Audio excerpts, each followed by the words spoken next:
This broadcast is made possible by the friends and partners of LibertyNetwork.live. We thank you for your support.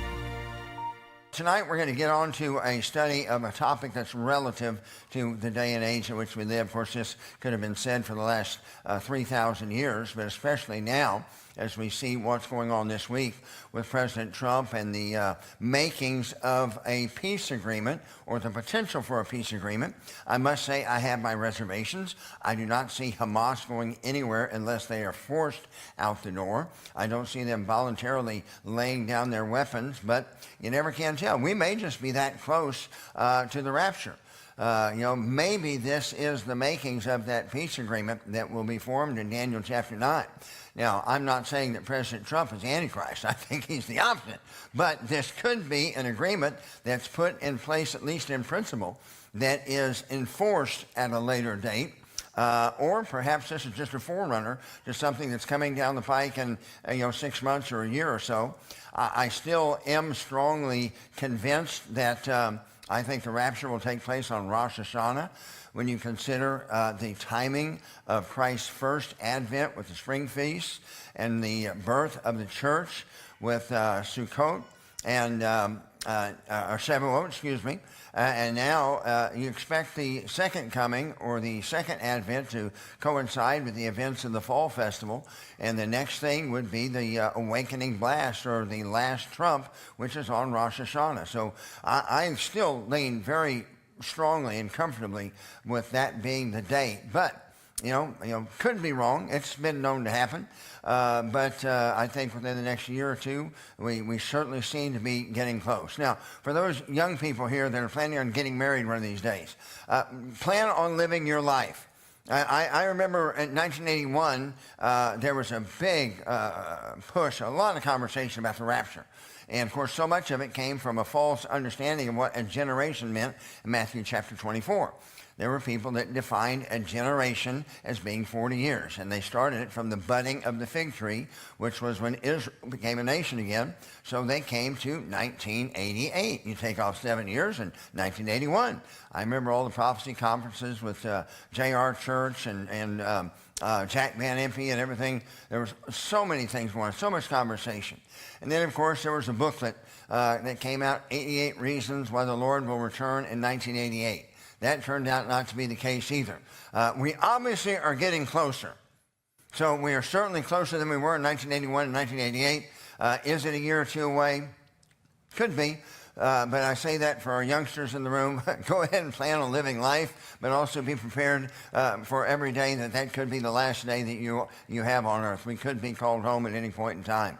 But one thing that I wanted to mention tonight as we see the negotiations in Egypt with this peace agreement, I want to talk a little bit about Gaza and this two-state system. And, of course, we had begun a study on Islam. And, by the way, that is becoming more and more a major topic.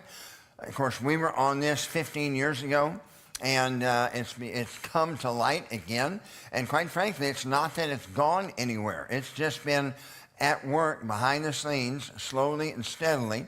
And there is a intention of migrating to America and then eventually overwhelming the numbers of a particular area, like we are seeing in Dearborn, Michigan, like we are seeing now in the North Dallas-Plano area. And when Islam gets enough of a majority where they can overtake the city council and overtake the mayor's race, then all of a sudden they start making Sharia-compliant laws, which is what we are now seeing up in Michigan, where you're seeing there are no noise codes now. You can have the morning call to prayer blaring through the speakers of the communities as early as 3:30 because that's kosher with Sharia. That probably wasn't a good way of stating that, kosher with Sharia. I don't know. There's something just wrong about that, but I said it anyway. So we see this continuing to be pushed out there. But it was interesting that, the video that we played of Charlie Kirk a few weeks ago, right after his assassination, he mentioned in that one of his new focuses was recognizing what a threat Islam was to the United States and to the world. And there's a lot of conversation, a lot of concern coming to the surface again. So this is a subject that we will be exploring more and more in depth. I first was introduced to the situation in the Middle East back in 2005. Jim Vineyard was a mentor and very dear friend. Tom Vineyard, his son, replaced him as pastor of Higher Plains Baptist, and Brother Jim is now in heaven. But we went over there in an effort to try to stop the United States from forcing Israel to give away Gaza with promises of peace. And we went over with a small group of pastors, maybe 10 of us or so. And just before we left to go over there, war broke out in the north. And of course, Hezbollah was firing rockets into the northern part of Israel, which actually turned out to be a blessing for us because we had such a small group, and Brother Vineyard with his background in special forces and the people that he knew, we were able to go anyway, even though it was a time of war, but had a great opportunity to develop relationships with many in the Israeli military and work with them up on the front lines. We had a chance to feed these guys up on the Lebanese border. And it was really an incredible opportunity of outreach that we had, developing relationships with these soldiers. But it was at this point in time that we realized really and began learning what all was going on, including what all was going on behind the scenes with Islam. Now, one thing that we don't hear much because of the media is very selective in what it reports, but the standard line of Islam is that there was never an Israel. As idiotic as that is, when you recognize all the archaeological finds they have found in the Holy Land, including on Mount Zion, the city of David itself, just below the Temple Mount. They have found bullas that date all the way back to the time of Jeremiah. There is overwhelming evidence everywhere you stick a shovel in the ground that the Bible is true and Israel was God's chosen people. But the former Islamic leader of Jerusalem, the Mufti of Jerusalem, famously said back in 2009 that the angels actually built the Al-Aqsa Mosque, which is what sits on top of the Temple Mount. That the Jews never had a history there, denied any Jewish claim to Jerusalem or any of the land of Israel. As a matter of fact, he made the statement that the Wailing Wall was actually a hitching post for Muhammad's horses. Now, never mind the fact that Jerusalem is not mentioned anywhere in Islamic documents, nor did Muhammad ever make a trip to Jerusalem, so it would have been impossible for him to have his horses hitched there at the Western Wall. Nevertheless, this is the line of thought that the fundamentalists promote to their people, again, driving in an absolute hatred and anti-Semitism for the Jewish people. And of course, we're seeing this even in our country, which I never thought we'd see. I mean, America has always been so sensitive to Israel. I mean, they have been basically our 51st state if we were to have one. But ever since what happened 2 years ago on October the 7th, we see because of the influence of Islamic funding into our universities, they have really been able to sway what's being taught to our young people. And then sadly, because pastors aren't very good disciple makers anymore, we see many people that are even members of churches that have fallen away and don't understand what's really going on in the Middle East. But when we see what's going on this week, and of course with what's going on with Islam, first and foremost, just as near to us as in Plano, I think it's important that this topic be rehashed. So some of this material, if you've been here a long time, you will have heard me teach about before. Some of it will be new to you, but we're going to get into the Israeli-Palestinian crisis. And I used a format that I've used before because I think myth-busting is a perfect way of describing this. And we're going to look at 5 very quick topics. The occupied territory, the Palestinian people, a 2-state system, the land for peace idea, and then what are Palestinian refugees. So we will go through this very quickly, but lots of information. You'll be able to watch it again later, and I would encourage you to go back and take notes if you miss anything. Well, this is the parcel of land that we're talking about, the most famous parcel of land in human history, because this is the area of land that God seems to be focused on. And of course, it is believed that Eden was actually here somewhere near the Temple Mount. Substantial evidence that would document that. But we know that God called Abraham when Abraham was in Ur of Chaldea and following in the line of pagan idolatry that his father had previously been involved in. When God called Abraham and told him to follow him and he would make of him a great nation. But notice a part that we seem to forget is also said there's a land covenant. There's a land portion of this deal that God is making with Abraham. As a matter of fact, in Genesis chapter 15, where we see the unconditional unilateral covenant that God made with Abraham, again, we see the focus being on a parcel of land that runs from Egypt to the Euphrates. Then we see this same promise given to Isaac and not Ishmael. And again, you notice in the second part there, verse 8, that the promise is for the land wherein thou art a stranger. All the land of Canaan shall be an everlasting possession, and I will be their God. And then, of course, to Jacob and not Esau. And once again, we see the land. And Jacob, of course, his name was changed to Israel, and his 12 sons became the 12 states or the 12 tribes of the nation of Israel. Then after 400 years in bondage, as Moses had led them for 40 years in the wilderness, and Joshua was getting ready to take them back into Canaan, again we see this promise reiterated, that God was promising this land to the nation of Israel. And remember, at this point in time, God brought them out miraculously through the Red Sea and put them right in the middle of the Gentile world, and they were called to be a lighthouse of the one true God of Abraham, Isaac, and Jacob, reaching the Gentiles. And by the way, the Jews reaching the Gentiles with the truth is not a New Testament concept. That was actually Old Testament, and one day during the millennium we will see that fulfilled. But right now, during the church age, we see the Gentiles making the Jews jealous because of our relationship with the God of Abraham, Isaac, and Jacob. But we know that for the first 400 years, there was the Republic of Israel before they called for a king, and they operated under the Constitution, which was the Torah. And, of course, they were to choose out from among themselves capable men that feared God, loved truth, and hated covetousness. And we know that during this period of time, there was an endless cycle of falling away from God, God's judgment, then repentance and return to God. And then in a time of comfort, they would fall away again, and that cycle just seemed to repeat itself. Of course, after Samuel, they asked for a king, and then there was 120 years of the united monarchy, all 12 tribes under first Saul for 40 years, then David for 40 years, and then Solomon for 40 years. But for those of you that remember in our previous studies, partway through Solomon's reign, he turned from God and wound up apostatizing for a period of his life. And because of that, God divided the kingdom from his heirs. The northern 10 states being Israel, and the southern 2 states, Judah and Benjamin, being what's known as Judah, hence the Jews, because that was a claim to the religion of God that was established there at Mount Moriah, where the temple sat.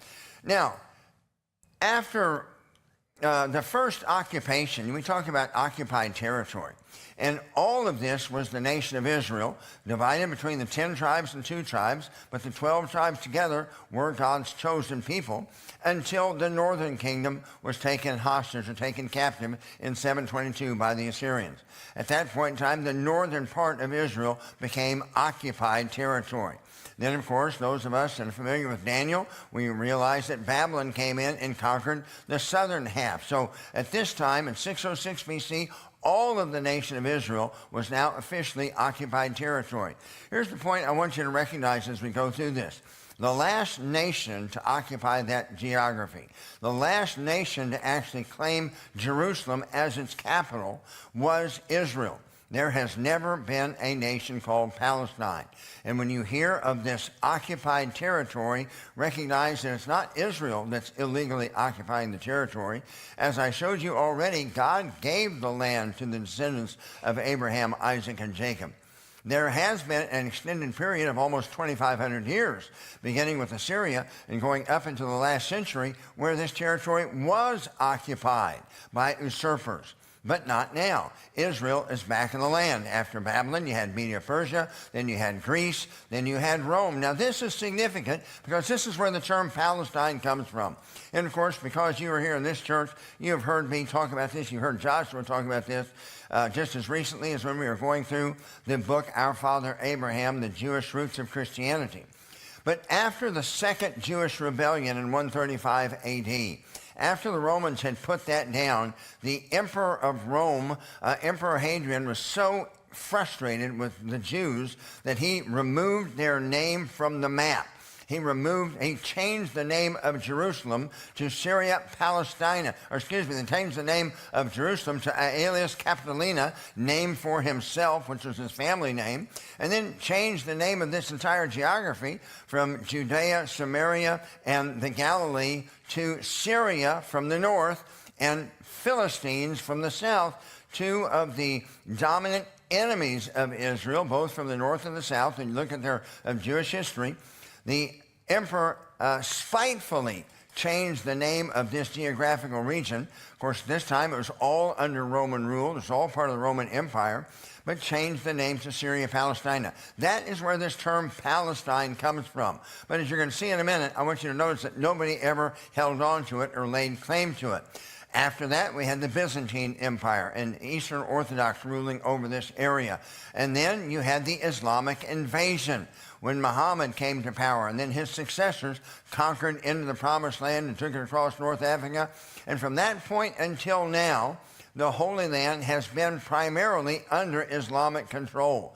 As a matter of fact, the last Islamic caliphate lasted until World War I. The Ottoman Turks had become the premier Islamic force at that point in time, and they ruled the Islamic world. So as you can see on the map, the capital of Islam had moved from Mecca to now it was located in Turkey. But the Ottoman Turks aligned themselves with Germany during World War I. And of course, those of you that are students of history know that eventually Germany was whipped, and along with it, the Ottoman Turkish Empire. Well, Great Britain and France took responsibility. As a matter of fact, the League of Nations, which was a forerunner to the United Nations, took control of this area and delegated responsibility to France and to Great Britain until this area called the Middle East could be settled into developing modern nations. Now, I want to look back at some historical maps. The map on the left actually dates back to a time of 125 A.D. Now, this isn't the original, but copies of the map were made and reprinted. But the point I want to emphasize is that up until 135, there was no name of Palestine on the map anywhere. This was called Judea, and it was only after that last Jewish revolt that they changed the name.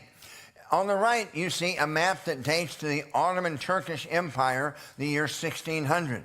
Now, the map is in French, so you see it says Syria there, but that's French for Syria. Even on the Ottoman map, it's not called Palestine. It's called Syria.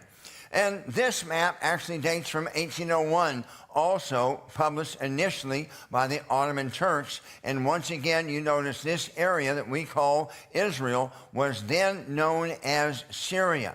So the point I want to make is the term Palestine came in 135 A.D. by the Roman Caesar, who had enough of the nation of Israel. But it was never adopted by the Arab people. The Arabs always referred to this area as Syria, and it was never called Palestine. So remember, the last sovereign nation to inhabit the Promised Land was the nation of Israel almost 2,500 years ago. The only nation that Jerusalem was ever the capital of was the nation of Israel. There has never been a sovereign nation called Palestine. So, what about a historic people that are called Palestinians? Well, as I said a moment ago, the Ottoman Turks ran the Islamic world up until World War I. And as I said also a moment ago, Germany and Ottoman Turks were against France and England and the United States of America. Those were basically the Allies versus the Axis powers. Now, we all know Great Britain is an island nation. So there were some problems with getting supplies to Great Britain to further the war effort even before America entered the war. You had U-boats that were patrolling the North Atlantic, even in World War I, and much of the shipping was going to the bottom of the ocean. So a Jewish chemist named Chaim Weizmann, who was a citizen of Great Britain, developed a synthetic acetone, which was necessary where they could make explosives, which obviously very important when you're in a world war, but allowed the British war effort to really expand without depending completely on the United States of America. Well, Chaim was offered anything he wanted as a reward. They offered to knight him and make him a lord of something else. He says, I don't want anything for myself. But being a Jew, he was well aware of the anti-Semitism that was at this point in time in the early 1900s really flaring up. You had the Russian pogroms and Jews being driven out of Russia. You had the Dreyfus affair. Well, a Jewish military commander was falsely charged and sent to Devil's Island in the late 1890s. And then it turned out, came to light, that the whole thing was just an anti-Semitic scandal.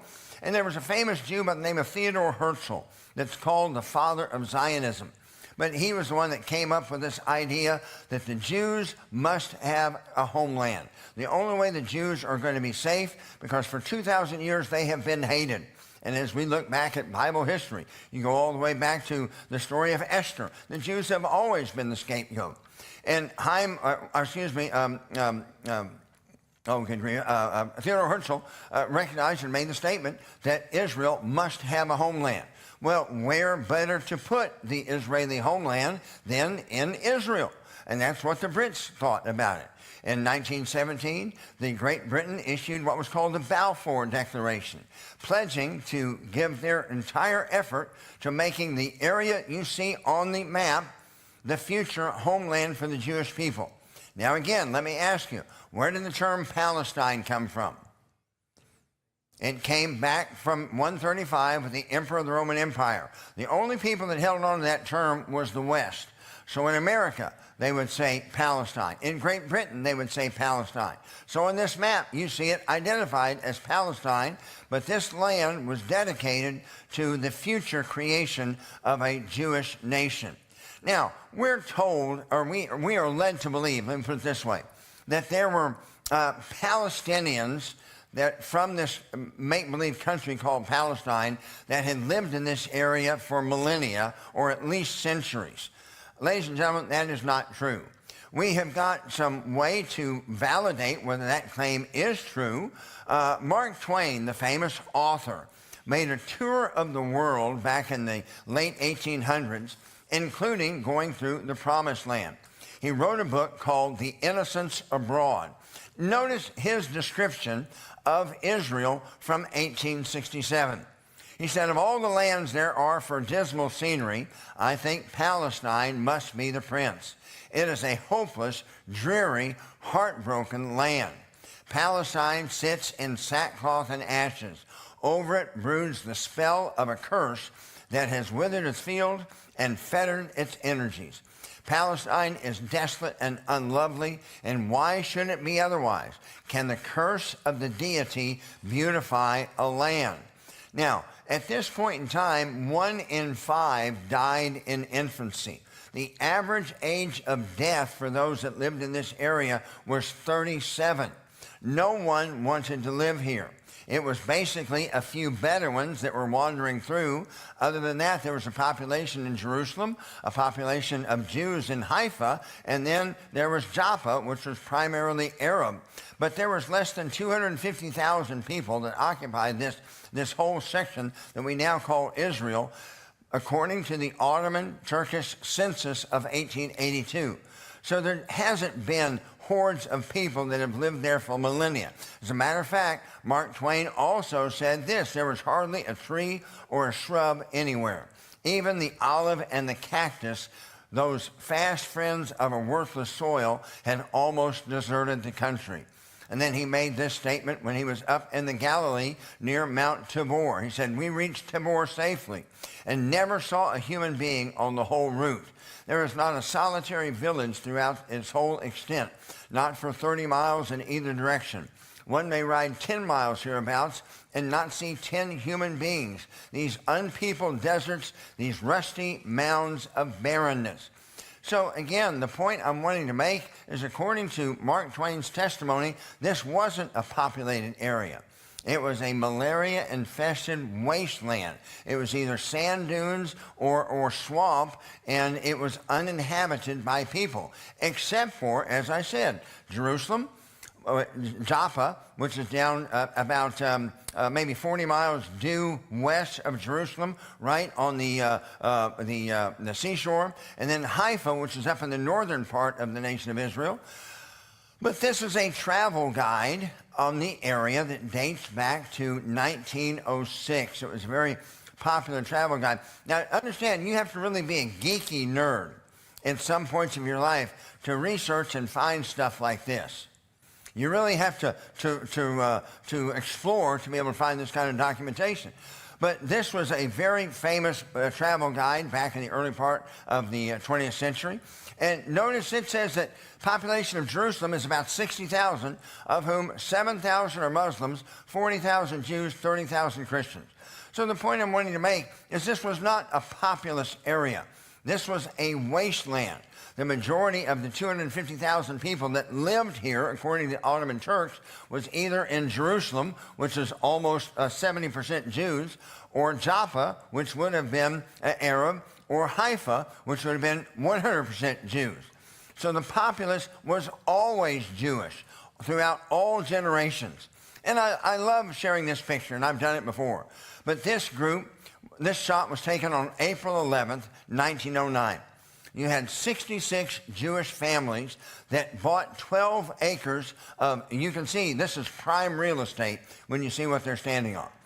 If any of you were in the market for real estate, would you buy sand?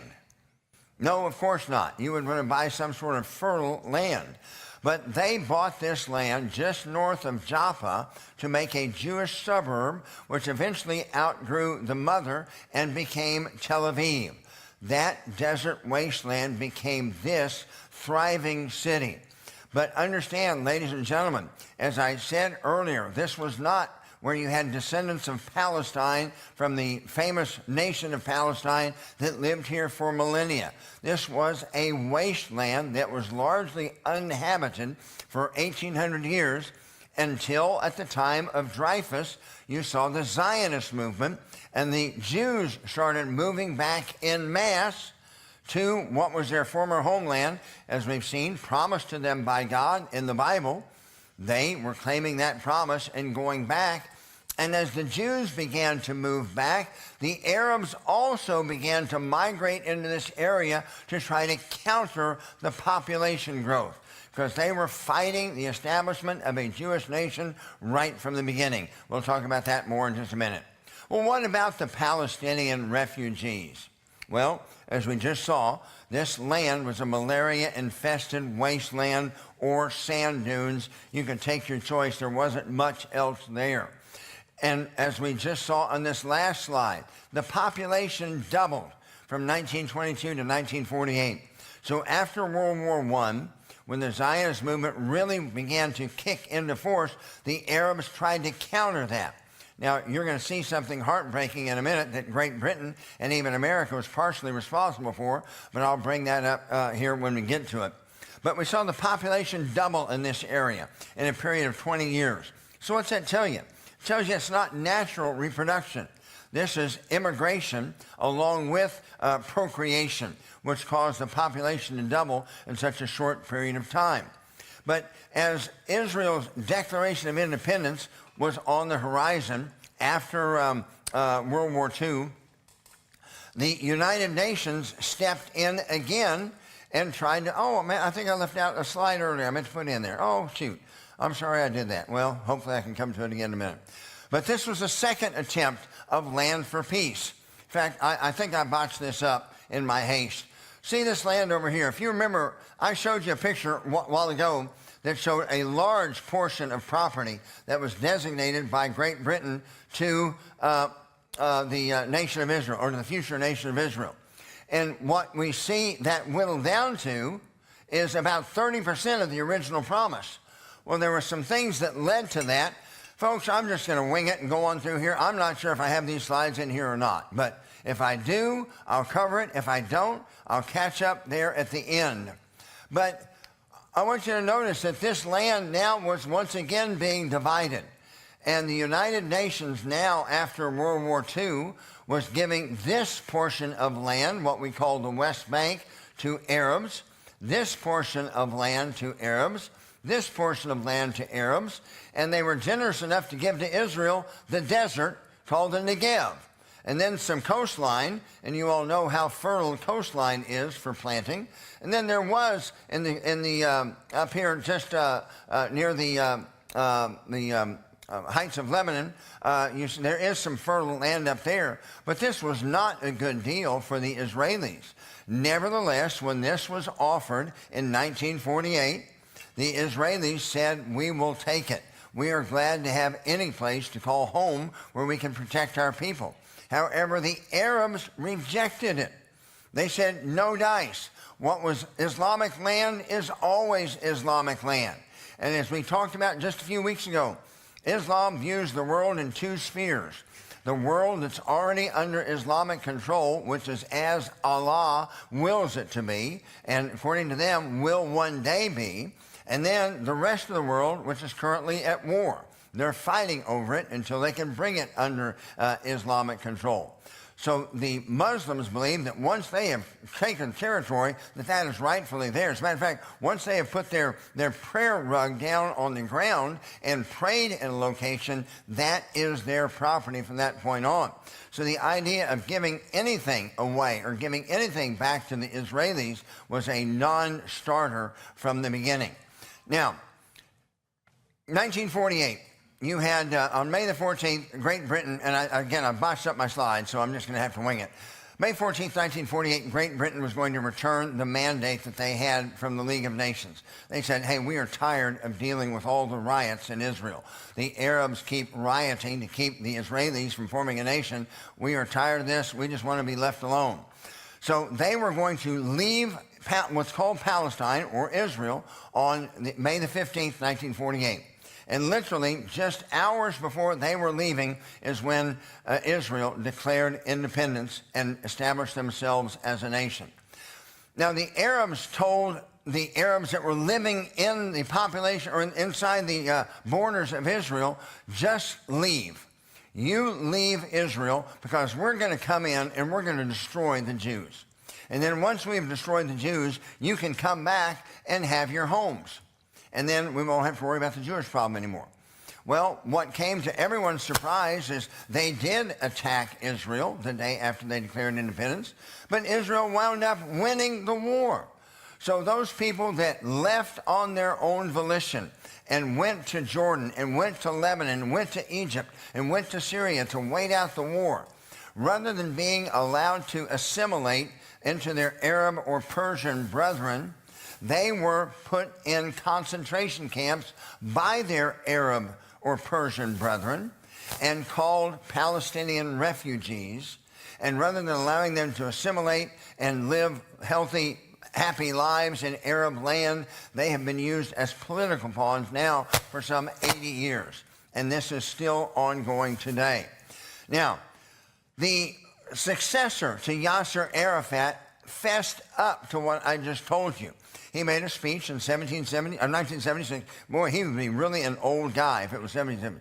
He said the Arab armies entered Palestine to protect the Palestinians from the Zionist tyranny, but instead they abandoned them, forced them to immigrate and to leave their homeland, and then the Arabs threw them into prisons similar to the ghettos in which the Jews used to live. I am not a big fan of AI doing work, but AI is very handy for specific research projects because you can tell it to search some documents and it can go through and search those documents in a matter of seconds. But just to reaffirm what I'm about to tell you, leading up to 1948, it was the Jews that were called Palestinians.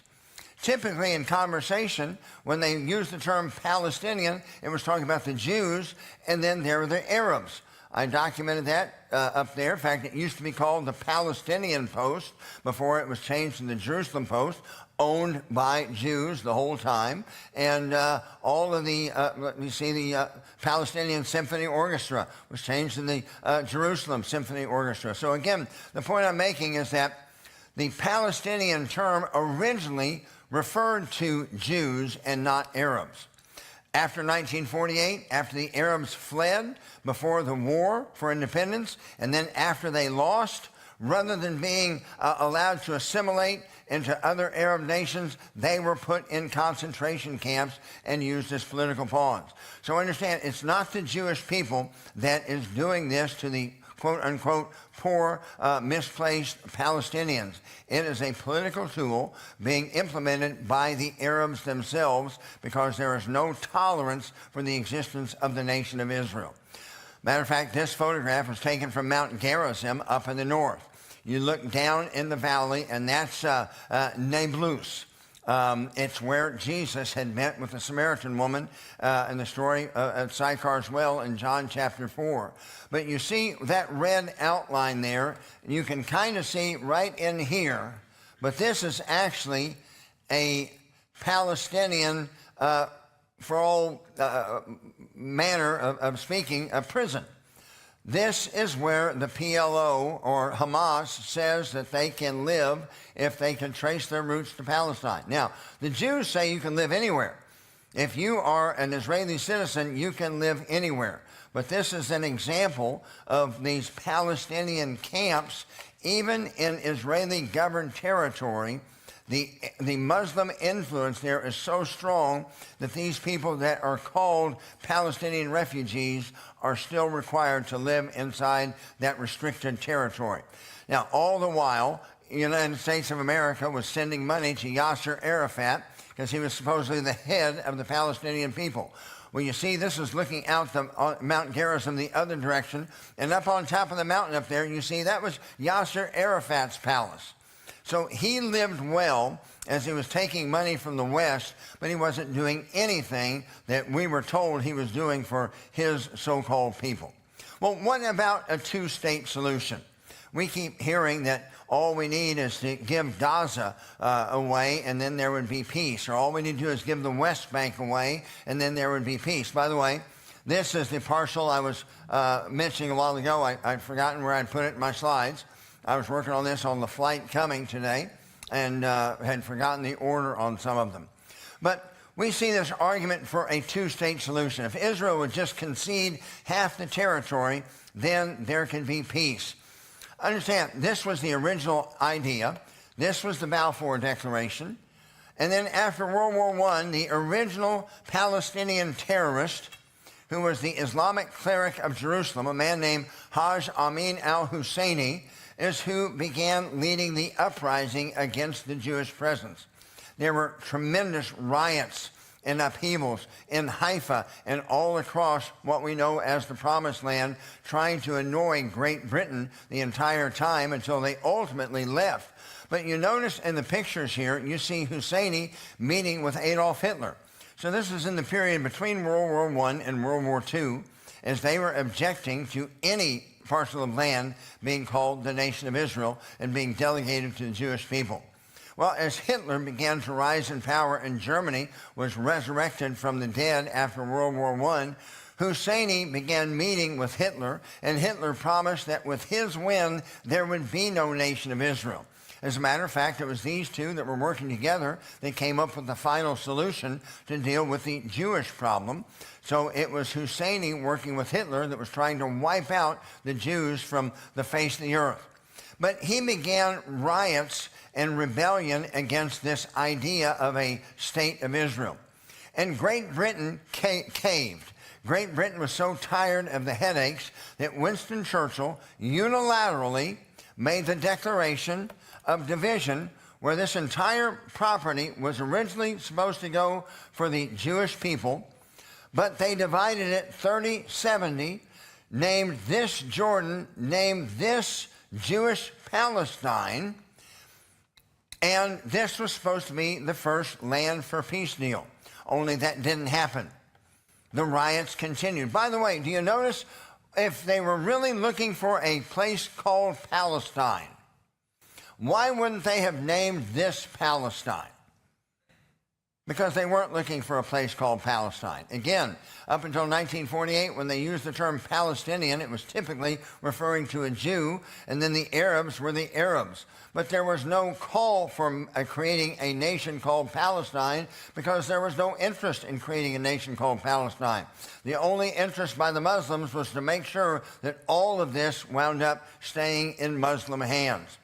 Well, this held 1922, this arrangement, this giving away 70% of the promise and only keeping 30%, was actually ratified by the League of Nations in what was called the San Remo Conference. So biblically, God has given this land to Israel. But politically, the last official act by the affiliation of global nations was that this property from the Jordan River to the Mediterranean would all be the nation of Israel and for the Jewish people. But again, the Arabs were fighting this every step. As a matter of fact, well, you've heard of the term Muslim Brotherhood. The Muslim Brotherhood was formed in 1928 to combat this Jewish presence. There was a goal to eliminate the Jewish presence altogether. Well, we know what ultimately happened. We know that World War II followed very shortly after. And we know that Hitler, along with Husseini, did attempt to wipe the Jews out. And they say that 1 in 3 Jew on planet Earth was killed over that period of time in the Holocaust. Then after World War II, this effort to finish the deal and give Israel land was brought back to the table. But again, we just showed you this land for peace deal. We see the land cut, Arab land, Jewish land. Once again, after World War II, we see the land cut again, as I showed you a moment ago. Just these slivers of land were now to be given to Israel, when originally it was all of this land to be given to Israel. So cut once in 1922, and Israel said, okay. The the League of Nations said, okay, but Arab nations did not. After World War II, the United Nations, which replaced the League of Nations, now is attempting to make another compromise deal.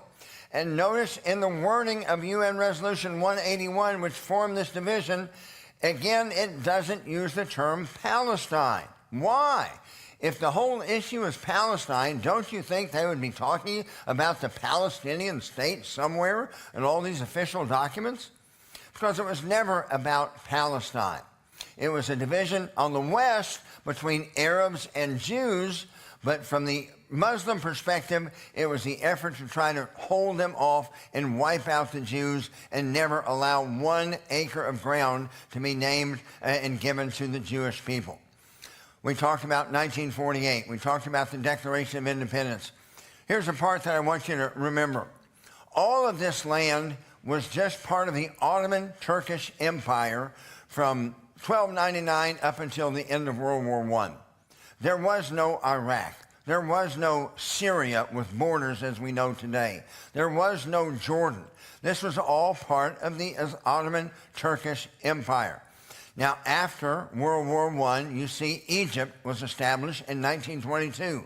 And you know what happened when Egypt became a nation officially? Nobody cared. 1923, Turkey became a nation. And again, they'd thrown off the Ottoman Turkish Caliphate, and now it was just Turkey, and they were becoming very westernized. Nobody cared. Iraq became a nation in 1932. Nobody cared. Lebanon became a nation in 1943. Nobody cared. Syria became a nation in 1943. Nobody cared. Jordan became a nation in 1946. Nobody cared. But in May 14th, 1948, Israel declared its independence and was immediately attacked the next day by 5 Arab armies, Iraq, Syria, Lebanon, Jordan, and Egypt. And understand, Israel had just gotten out of the Holocaust. They only had 19,000 men under arms. They had no tanks. They had no aircrafts. They had no cannon. They were attacked by 5 well-armed Muslim armies, and they won. Now that is if that's not a testimony for the existence of God, I don't know what is. That's a bigger upset than OSU beating OU ever in anything. But notice the declaration before the attack. This was the Arab League Secretary General. This will be a war of extermination and a momentous massacre which will be spoken of like the Mongolian massacres and the Crusades. Haj Amin al-Husseini, that lovely man that I introduced you to a moment ago, declared this: I declare a holy war, a jihad, my Muslim brothers. Murder the Jews, murder them all. Does that sound like there's any desire for a two-state solution there? No, not to me. Sounds to me like they were very adamant, and their goal was to wipe the existence of every Israeli off the face of the planet. Now, for 19 years after the War of Independence in 1948 until the Six-Day War in 1967, Jordan had illegally occupied what's called the West Bank. And Egypt had illegally occupied what is called Gaza. The rest of this, for those 19 years, was the nation of Israel.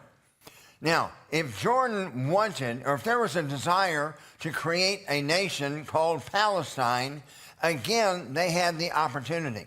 They had complete control over the West Bank. For 19 years, Israel had nothing to say about the West Bank. It wasn't under their authority and control. So if there was if the end goal was to create a nation, call it Palestine, why didn't they do it then? Because that's never been their end goal. Their end goal is to eliminate the Israeli presence altogether and for all of this land to be back under Muslim control. As a matter of fact, you see the logos for Fatah, for Hamas, and for the PLO, Fatah, Hamas, PLO. Notice there's no two states in any of the geographic illustrations of the nation of Israel. All they are wanting is all of the nation of Israel. There's no desire to parcel anything with anybody. Now, the Palestinian Liberation Organization was started in 1964. The Six-Day War happened in 1967. Again, with the PLO in place now, if their desire had been a country that they could call Palestine, the PLO was in operation for 3 years. But they didn't have any desire to lay claim to the West Bank. Look at their own charter. The PLO states very clearly that they do not claim the West Bank. As a matter of fact, you notice Article 24, it says the West Bank belongs to the Hashemite Kingdom of Jordan, and the Gaza Strip belongs to Egypt. They are laying no claim to either property. Article 25 says that all the PLO is a political movement trying to eliminate the nation of Israel. As a matter of fact, Yasser Arafat was originally a terrorist, but blowing up things and hijacking airplanes was not a popular way to gain sympathy with the West. So, after the Six-Day War in 1967, Arafat was recruited by the KGB, and they trained him in the art of conquest. And they used the same strategy that they had used with the Viet Cong in Vietnam, where the Viet Cong weren't portrayed in the media as communists. They were portrayed as freedom fighters trying to liberate their homeland. Well, that was the same thing they used here. All of a sudden, in 1967, after the Six-Day War, Arafat was recruited, trained by the KGB, and then he was said to be, he was recognized as the president of this mythical nation of Palestine by the Soviet Union, and that's where this whole thing began, with this idea of a Palestine being replaced by Israel. As you have seen with the slides I have shown, hopefully relatively clearly, at least with what's on the screen. There was never a nation of Palestine. There was never a Palestinian constitution, a Palestinian currency, or anything. If you looked up online and asked your computer who the first president of Palestine was, it will give you the name Yasser Arafat. Well, that puts Palestine all the way back to 1967. So it's not like it's been a historical populace and nation that's lived there for millennia. Well, as I mentioned, the Six-Day War, the Arab armies were again regrouping on the borders of Israel, intent to wipe them off the face of the earth. They say that there were 500,000 troops, 1,000 aircraft, 2,500 tanks, and just before they launched their attack, Israel launched a preemptive strike, and that's the name of the Six-Day War. Israel wiped out their enemy in 6 days. And you know, the old joke says they had to do it in 6 days because they were going to rest on the Sabbath. But look at President Nasser of Egypt said just prior to the Six-Day War, so this is 20 years after the War for Independence, our basic objective will be the establishment of the nation of Palestine. No, that's not what it says, is it? Our basic objective will be the destruction of Israel. The Arab people, nothing about Palestinians here, even in 1967, want to fight. We will not accept any coexistence with Israel. Today, the issue is not the establishment of peace between the Arab states and Israel. This war with Israel has been going on since 1948. The Syrian defense minister, Hafez Assad, said this: our forces are now entirely ready, not only to repulse the aggression, which they said the presence of Israel was the aggression, but to initiate the act of liberation itself, to explode the Zionist presence in the Arab homeland. The Syrian army, with its finger on the trigger, is united. I, as a military man, believe that the time has come to enter into a battle of annihilation. Folks, does it sound like there's any desire to coexist with the nation of Israel? Is there any mention anywhere in all of these articles, historical articles, going back 125 years at least, of a nation of Palestine or the desire to create a nation of Palestine? No. All of the verbiage is that they want to eliminate the Israeli presence altogether and bring all the land back under Arab or Muslim control. Now, I mentioned the Six-Day War. It was a miracle. In 6 days, Israel went from this parcel of land with the West Bank and Gaza in 6 days to where they had all of the original land promised in the San Remo Agreement, plus they had driven all the way to the Egyptian border and taken over all of Sinai. Now, the first thing Israel did was offer to give back Sinai with promises of peace. And you know what the answer was again? No peace. As a matter of fact, 6 years later, the Arab countries had prepared again and launched a sneak attack on Yom Kippur, which is the Jewish Day of Atonement. It's the most holy day of the Jewish year. Literally, the Jewish forces had been assured that there was no monkey business going on. And the Jews were in synagogue and fasting on Rosh Hashanah when a two-front invasion began from Assyria and Egypt. It's amazing because we read in the Old Testament of how God would send strong delusion to those armies that were attacking Israel. And they would hear the sound of chariots, which never existed. But they would hear this sound and be convinced that they needed to call off their attack and go a different direction. That dates back to the Old Testament. But the same thing was said in the Yom Kippur War. The Syrian tanks were advancing so fast and so unopposed that they were about to cut Israel in two when they had the epiphany that this is too easy. Israel must be luring us into a trap. And they called off the attack. They stood down, and that gave Israel time to muster its forces and to respond to the invasion. As a matter of fact, there were cases of Arab tanks shooting at each other, fighting amongst themselves, not even realizing that there were no Jewish tanks in the area down in battles in Gaza. All I can attribute that to had to be the hand of God in a miraculous work. because it looked like Israel was going to be wiped out then, but instead in 19 days, Israel wound up winning the war. Now, we've covered several illustrations of proposed land for peace. I started with my first trip to Israel in 2005, and that's where we'll end. Understand that this area that's called Gaza, you've seen pictures of it now, and even 2 years ago, and it was a hellhole. It was not like that when the Israelis had control over it.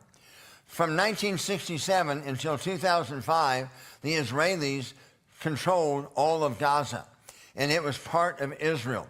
This was Gush Katif, a beautiful Israeli community. There was peace, there was prosperity, there was great agriculture, all going on in Gaza. But again, President Bush, number 2, along with Condoleezza Rice, pressured Prime Minister Sharon to give away Gaza for promises of peace. In fact, it was so heartbreaking because Israeli soldiers and police were going in and arresting Israelis and taking Israelis off of Israeli land in order to give this property away for promises of peace. Of course, we all have been alive long enough and we recognize all that's gone on for the last 20 years. Once Israel gave Gaza away with promises of a two-state solution and peace, the citizens of Gaza voted to put Hamas in power. There's never been another election, and all they have done since then is fire rockets into Israel. As a matter of fact, 1987 is when Hamas was formed. So it's not like this is an ancient organization. And notice what their charter says. Their charter states that their goal is not the elimination of Israel, but the elimination of every Jew off the face of the planet. So understand, this is not some situation where Palestinians have been unfairly treated. There has never been a nation called Palestine. There have never been a Palestinian people from a nation called Palestine. There's never been a Palestine that claimed Jerusalem as its capital. There's never been a Palestinian constitution, a Palestinian currency, or a Palestinian border. All of that has been make-believe since the creation of Yasser Arafat in 1967. And now, after 4 decades of being told this story and very few people that know to refute it, our young people are buying this dribble as they're going to our secular universities. But as far as these questions, let's examine all of this. We have occupied territory? No. This biblically has belonged to the Jews since God promised it to Abraham. Politically, it's belonged to the Jews since 1922 when the League of Nations ratified the agreement that said this belongs to the Jews. Are there a Palestinian people? Nope, never been a nation. It was the Ottoman Empire from 1299 until the end of World War I when Great Britain took over. You look at that history of occupied territory a while ago, you notice there was no mention of a Palestine anytime, anywhere, any place. Two-state system. No, we've tried that actually 3 times. Transjordan in 1922 when that land was divided and Jordan was created. Resolution 181 after World War II when the United Nations again attempted a land for peace deal. And then in 2005 when Israel took itself out of Gaza and gave that land to the Arab people. And instead, they were just repaid with rockets fired in on a daily basis. There's been multiple efforts. Israel giving property away with promises of peace. 1956, 1967, 1982 in Lebanon, 2000, and 2005 with Gaza. Has there been any peace in return? Nope. And then what about Palestinian refugees? It was a political creation. There was never a Palestinian arrested and imprisoned by the Jews simply for their presence. The Palestinian refugees were actually arrested by Arabs and Persians and placed in camps and used as political pawns to try to drive Israel out of the land of Israel. Now, can we discern the signs of the times? One last slide here, and we'll call it a night. Ezekiel 37 says that Israel would be out of the land for a long time, but in the last days they would return to their land. They would stand like a mighty army, but they would be spiritually dead. That is what I see when I look at the nation of Israel now. Still is not a spiritual people, although they have a spiritual history. Joel 3 tells us that one of the reasons God is going to bring about Armageddon is because of the Gentile effort to divide the land of Israel among themselves. What are we seeing today? Efforts to divide the land. Zechariah tells us that Jerusalem would be a cup of intoxication where the entire world would be consumed by it and would be a stone of offense for the entire world. There is not one single city on the planet, whether it be New York City or Moscow or Beijing, that there's more political fighting over the control of that city other than Jerusalem. It makes no sense whatsoever other than the fact that God said it was going to happen. And quite frankly, that's where I think we are. You know, God drove them out of the land the first time during the days of Daniel and then brought them back. They rejected their king at his first coming. The temple was destroyed and they were driven out of the land again. The Bible tells us that they would return, when they return the second time, Isaiah says that when God brings them back the second time, that's when the Messiah is going to show up finally and forever. They are now back in the land. We saw the diaspora last from 70 AD approximately to 1948.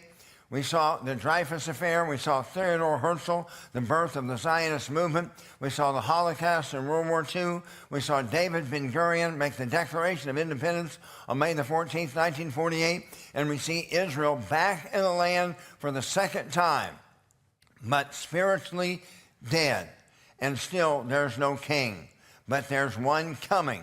The next thing that we're going to see on God's prophetic timeline is the end of the church age and the beginning of the 70th week of Daniel, where the focus is again on Israel. That will end with the battle of Armageddon, where the king comes in power and glory as is designed in Zechariah 14, and he will defeat the enemies of Israel, which also happen to be his enemies, and he will establish a literal kingdom. We call it the millennial reign of Christ as Christians. The Jews call it the age of the Messiah. But it's just around the corner. Whether it's in 2 years or 20 years, we are getting close. I hope that you enjoyed this little study, and I didn't do a great job of it, but I hope that you got enough nuggets in there to understand the fallacy of the argument that you hear put forth almost on a daily basis in the news and especially in our secular universities. The truth is on our side. The truth is always on God's side, so it's just smart that we make sure we stick with him, don't you think?